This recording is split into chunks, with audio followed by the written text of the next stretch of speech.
Қайырлы күн, құрметті көрермен, менің каналыма қош келдіңіздер. Бүгін сіздермен өте нәзік, жұмсақ, дәмі керемет болып шығатын сметанник пирогының қарапайым жасалу жолымен бөлісетін боламын. Видеоны соңына дейін қарап, менімен бірге жасап көріңіздер. Каналыма тіркелмеген жаңа көрермен болсаңыз, подписаться батырмасын басып, тіркеліп алуды ұмытпаңыз. Ең алдымен құрғақ ыдысымызға міндетті түрде електен өткізілген ұнымызды саламыз. Содан соң бөлме температурасындағы сары майымызды салып, крошка жасап алатын боламыз. Қолымызбен осылайша ұн мен майды араластыра отырып, крошка жасап аламыз. Осылайша ұн мен майды жақсылап араластырып, қолымыздың көмегімен крошка жасап шығамыз. Содан соң осы дайын болған қамырымыздың үстінен бір шай қасық разрыхлитель саламыз. Қыздар, біздің пирогымыздың основасы, яғни біздің пирогымыздың қамыры үгітілмелі болып шығады. Содан соң бөлек ыдысқа қантты және де бір жұмыртқамызды салып, жақсылап қант ерігенше араластыратын боламыз. Пирог жасаған кезде барынша майда қант тырысуға қолдануға тырысыңыздар. Сол кезде қантыңыз жақсы еріп, өте жақсы болып шығады. Және де қант ерігеннен соң жаңағы қамырымыздың үстінен құйып, жақсылап жұмсақ етіп қамыр илейтін боламыз. Осы бір жұмыртқа мен қанттан артық басқа ешқандай зат қоспаймыз. Ешқандай су қосудың да, артық жұмыртқа қосудың да қажеті жоқ. Осы бір жұмыртқаның өзінен өте нәзік, жұмсақ қамыр шығады. Алдымен осылай ыдысымызды араластырып алып, ыңғайсыз болса, осылай столдың үстіне қойып илесеңіздер де болады. Осылайша бізде жұмсақ, өте нәзік қамыр шығады. Дайын болған қамырымызды пакетке немесе пищевой пленкаға орап, холодильникке жарты сағатқа қалдырамыз.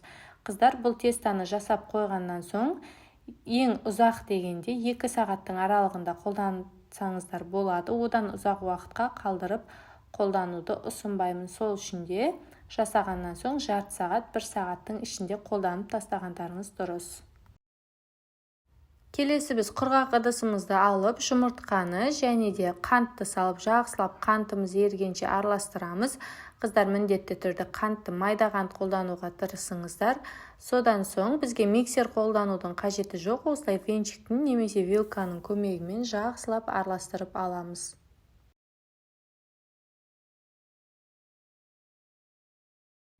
Келесі қалауыңызша бір шай қасықтай ванильный сахар қоссаңыздар болады. Және де біздің пирогымыздың ең басты салмасының қоспасы сметана. Сметана қосамыз. Сметананың 20%-дан жоғары немесе осы 20%-ды қолдансаңыздар өте жақсы болып шығады. Және де осылайша барлығын жақсылап араластырып шығамыз. Ешқандай да миксермен араластырудың қажеті жоқ. Осылайша венчиктің көмегімен араластырамыз. Қыздар, және де осы салмасына кукурузный крахмал қоссаңыздар да болады. Бір немесе 1,5 ас қасықтай. Мен мұнда қоспадым. Қоспасаңыздар да 20%-дан жоғары сметанамен жасасаңыздар өте жақсы болып шығады.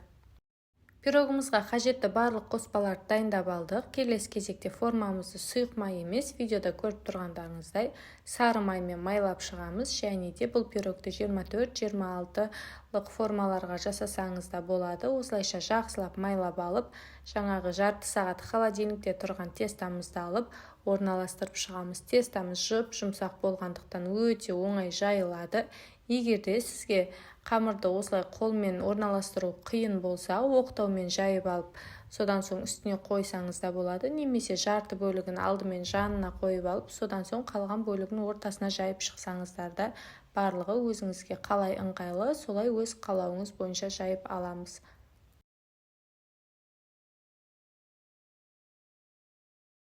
Формамызға қамырды осылай біркелкі етіп, барлық жеріне жеткілікті етіп жайып алдық. Келесі кезекте вилканың көмегімен осылай барлық жерін бастырып шығатын боламыз. Және де жаңағы дайын тұрған салмасын, жаңағы сметанадан жасалған салмамызды құйып, кішкене столдың үстіне 1-2 рет ұрғылап жібереміз. Содан соң соңынан шеттерін, жаңағы пирогымыздың шеттерін қолыңыздың көмегімен немесе осылай қасық вилканың шетімен осылайнан басып шықсаңыздар да әдемі болып тұрады. Пирогты міндетті түрде алдын ала қызып тұрған пеште 180-190 градуста 30-35 минуттың көлемінде пісіріп аламыз. Қыздар, әркімнің пеші әртүрлі, пешіңіздің қызуына қарай пісіріп аламыз. Алдымен пісіп жатқан кезінде пирогыңыздың жаңағы салмасы кішкене көтеріледі, қорықпаңыздар. Бөлме температурасына шыққаннан соң өзінің орнына түсіп, өзінің формасын ұстайтын болады. Міндетті түрде пештен алғаннан соң формасынан бірден шешпейміз, қыздар. 1 сағаттай формасында суығаннан соң шешеміз, және де холодильникте 1-2 сағат тұрса, өзінің формасын өте керемет ұстайтын болады. Мен мұнда кішкене холодильникке салмадым, соның өзінде өзінің формасын ұстап, жұмсақ, өте керемет болып шықты, қыздар. Міндетті түрде осы рецептпен жасап көріңіздер. Өте қарапайым және де қолжетімді қоспалардан жасалады. Сәндеуін өзіңіздің қалауыңыз бойынша сәндеп қойсаңыздар да, ұсынсаңыздар да өте керемет, дәмі бал мұздақ секілді жұмсақ болып шығады. Міндетті түрде осы қарапайым рецептпен жасап көріңіздер. Видеоны соңына дейін қарап, мені қолдағандарыңызға баршаңызға көп-көп рахмет.